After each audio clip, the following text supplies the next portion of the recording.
ഇടതുപക്ഷ ജനാധിപത്യ മുന്നണി വീണ്ടും അധികാരത്തിൽ വരും.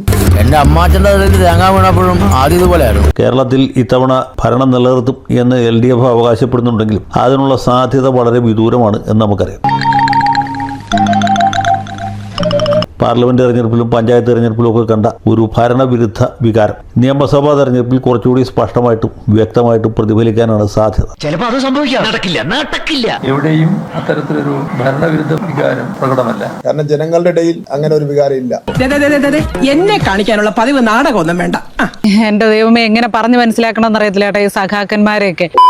ഇപ്പോൾ LDF തോൽക്കുക എന്ന് പറഞ്ഞാൽ അതിൻ്റെ അർത്ഥം UDF ജയിക്കുക എന്നുള്ളതാണ്. ഭരണവിരുദ്ധത്തിൻ്റെ ഒരു ഭാഗം BJP കൊണ്ടുപോകും, എന്നാൽ പോലും UDFന് ഭരിക്കാനുള്ള ഭൂരിപക്ഷം കിട്ടും എന്ന കാര്യത്തിൽ സംശയത്തിന് അവകാശമില്ല. പിന്നെ ഭരിക്കാൻ അവസരം കിട്ടിയാൽ അവരെങ്ങനെയായിരിക്കും ഭരിക്കുക, ഭരണമാറ്റം എങ്ങനെയായിരിക്കും ഭരണനാറ്റമായിട്ട് മാറുക എന്നുള്ള വേറെ ചോദ്യമാണ്. നിങ്ങൾ അങ്ങനെ ഒരു വർത്താനം അല്ലല്ല, നിങ്ങൾ എന്തോ മനസ്സിൽ വെച്ച് പറയാനുള്ളത് അല്ല. അത് ഇനി ആരായിരിക്കും മുഖ്യമന്ത്രി എന്നത് മറ്റൊരു ചോദ്യമാണ്. ഒരു പക്ഷേ VD സതീശനായിരിക്കാം പ്രതിപക്ഷ നേതാവ് മുഖ്യമന്ത്രിയാകുക എന്നുള്ളതാണല്ലോ സാധാരണ നാട്ടുനടപ്പ്. ഇനി അതല്ലെങ്കിൽ പാർട്ടിയിലെ സീനിയോറിറ്റിയും പാർലമെന്ററി സീനിയോറിറ്റിയും ഭരണപരിചയവും വെച്ച് രമേശ് ചെന്നിത്തലയായിരിക്കും. അതുമല്ലെങ്കിൽ KC വേണുഗോപാൽ ഡൽഹിയിൽ നിന്ന് നേരിട്ട് ഹാജരാകാൻ സാധ്യതയും. മുഖ്യമന്ത്രിയാവാൻ ഇയാളെക്കാൾ യോഗ്യം ഞാൻ തന്നെ. ആ പൂതി മനസ്സിൽ വെച്ചാൽ നിർത്ത്. പല സാധ്യതകൾ മുന്നിലുണ്ട്. പിന്നെ രാഹുൽ ഗാന്ധി ആണെങ്കിൽ ഒരു വനിതാ മുഖ്യമന്ത്രിയുടെ കാര്യവും പറയുന്നുണ്ട്. അങ്ങനെയാണെങ്കിൽ ഷാനിമോൾ ഉസ്മാനോ ബിന്ദു കൃഷ്ണയോ, അതുമല്ലെങ്കിൽ ഈ തെരഞ്ഞെടുപ്പിൽ മത്സരിക്കാത്ത ആളുകൾക്ക് 6 മാസത്തിനകത്ത് മത്സരിച്ച് ജയിച്ചാൽ മതിയല്ലോ. ആ നിലയ്ക്ക് ഷമ മുഹമ്മദ് ആകാൻ പോലും സാധ്യതയുണ്ട്. പ്രതിപക്ഷ നേതാവ് സ്വാഭാവികമായിട്ടും പിണറായി വിജയനാണ് ആകേണ്ടത്. പക്ഷേ പ്രായാധിക്യവും അനാരോഗ്യമൊക്കെ ഉള്ളതുകൊണ്ട് ഈ വയ്യാത്ത പ്രായത്തിൽ പുള്ളി മുഖ്യമന്ത്രിയാകാൻ മടിക്കുകയില്ലെങ്കിലും പ്രതിപക്ഷ നേതൃസ്ഥാനം ഏറ്റെടുക്കുകയില്ല എന്നാണ് എനിക്ക് തോന്നുന്നത്. മാത്രമല്ല, രമേശ് ചെന്നിത്തല അല്ലെങ്കിൽ VD സതീശൻ മുഖ്യമന്ത്രി ആയിരിക്കുമ്പോൾ ഇദ്ദേഹം പ്രതിപക്ഷ നേതാവായിട്ട് ആ സഭയിൽ ഹാജരാകുക എന്ന് വെച്ചാൽ പുള്ളിക്ക് അത് തന്നെ ഒരു കുറച്ചിലാണ്. അപ്പോൾ അദ്ദേഹം ഇത് ഏറ്റെടുക്കുകയില്ല എങ്കിൽ പിന്നെ ആരായിരിക്കും? സ്വാഭാവികമായിട്ടും നമ്മുടെ മനസ്സിൽ തെളിഞ്ഞു വരുന്ന മുഖം അദ്ദേഹത്തിൻ്റെ മകളുടെ ഭർത്താവും ലോക യുവജന സംഘടനയുടെ അഖില ലോക നേതാവുമായിരുന്ന സാക്ഷാൽ മുഹമ്മദ് റിയാസിൻ്റെയാണ്. അപ്പോൾ അമ്മോശൻ മാറി മരുമോൻ വന്നു എന്ന് PV അൻവറിനെ പോലുള്ളവർക്കൊക്കെ പരിഹസിക്കാനൊരു അവസരം കിട്ടും. അതല്ലാതെ ഇദ്ദേഹത്തിന് പ്രതിപക്ഷ നേതൃസ്ഥാനത്തിന് പറ്റിയ ഒരാളാണോ എന്ന് ചോദിച്ചാൽ അല്ല. പിന്നെ ഇപ്പോൾ മിക്കവാറും എല്ലാ പാർട്ടിയിലും എന്ന പോലെ CPM-ലും ബന്ധുബലമാണല്ലോ പ്രധാനം. സർവശക്തനായ ഒരു അമ്മായിയപ്പനുള്ളതുകൊണ്ട് മരുമകന് പ്രതിപക്ഷ നേതാവാനും തടസ്സമൊന്നുമില്ല. ഇനി പ്രതിപക്ഷ നേതൃസ്ഥാനത്ത് വന്നു കഴിഞ്ഞാലും PR ഏജൻസികളിലോടത്തോളം കാലം പുള്ളിക്ക് വലിയ ഒരു പ്രതിപക്ഷ നേതാവായിട്ട് വളർന്നു വരാനും ബുദ്ധിമുട്ടുണ്ടാവില്ല.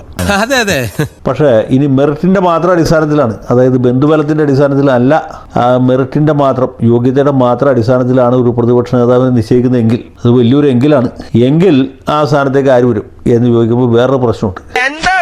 ഈ കഴിഞ്ഞ മന്ത്രിസഭയിലെ മിക്കവാറും മെമ്പർമാരും ഈ തെരഞ്ഞെടുപ്പിൽ തോറ്റുപോകും. ജനങ്ങളോട് അരുതാത്തത് പ്രവർത്തിക്കുന്നവർ ശാസിക്കപ്പെടുക തന്നെ വേണം. വീണ ജോർജ് ഉണ്ടാകാൻ സാധ്യതയില്ല. നമ്മുടെ ബാലഗോപാൽ ഉണ്ടാകാനുള്ള സാധ്യത കുറവാണ്. ശിവൻകുട്ടിയുടെ കാര്യം ഏതാണ്ട് തീരുമാനമായിട്ടുണ്ട്. അങ്ങനെ നോക്കുമ്പോൾ മിക്കവാറും ആളുകളും പുതിയ സഭയിൽ ഉണ്ടാകാൻ സാധ്യതയില്ല.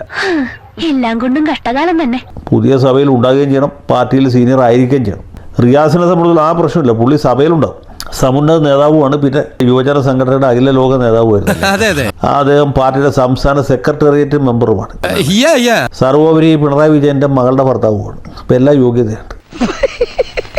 ഇനി അതല്ലാതെ ഒരാൾ നോക്കുകയാണെങ്കിൽ എനിക്ക് തോന്നുന്നത് നമ്മുടെ കളമശ്ശേരിയിൽ മത്സരിക്കുന്ന സഖാവ് P. രാജീവാണ്. രാജീവ് ഈ തെരഞ്ഞെടുപ്പിൽ ജയിക്കാനാണ് സാധ്യത കൂടുതലായിട്ട് കാണുന്നത്. അപ്പോൾ അങ്ങനെ ഒരു സാഹചര്യത്തിൽ അദ്ദേഹം ജയിച്ചു വരാൻ സാധ്യതയുണ്ട്. പിന്നെ പാർട്ടിയുടെ സംസ്ഥാന സെക്രട്ടേറിയറ്റ് മെമ്പറാണ്, കേന്ദ്ര കമ്മിറ്റി അംഗമാണ്, സ്ഥലത്തെ പ്രമുഖ ചിന്തകനാണ്. വിളഞ്ഞ പുള്ളിയാണ് കേട്ടോ.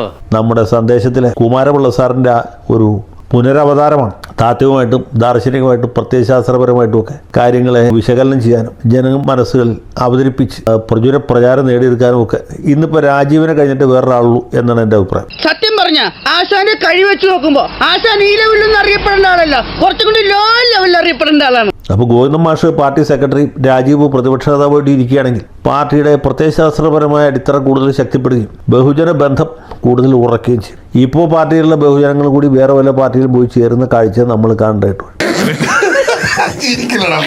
അപ്പോൾ അങ്ങനെ ഒരു പരിണതിയിലേക്ക് പോകാൻ പാർട്ടി താല്പര്യപ്പെടും എന്നാണ് ഞാൻ വിചാരിക്കുന്നത്. ഏതായാലും കേരളത്തിലൊരു പ്രതിപക്ഷ നേതാവ് ഉണ്ടാവും എന്ന കാര്യത്തിൽ സംശയമില്ല. അത് ഒന്നുകിൽ മുഹമ്മദ് റിയാസ് ആയിരിക്കും, അല്ലെങ്കിൽ സഖാവ് P. രാജീവ് ആയിരിക്കും. ആര് തന്നെ ആയാലും മോശം വരികയില്ല എന്നാണ് എൻ്റെ വിശ്വാസം. അത് പിന്നെ പ്രത്യേകിച്ച് പറയേണ്ട കാര്യമുണ്ടോ ചാത്തുകുടി ചേട്ടാ?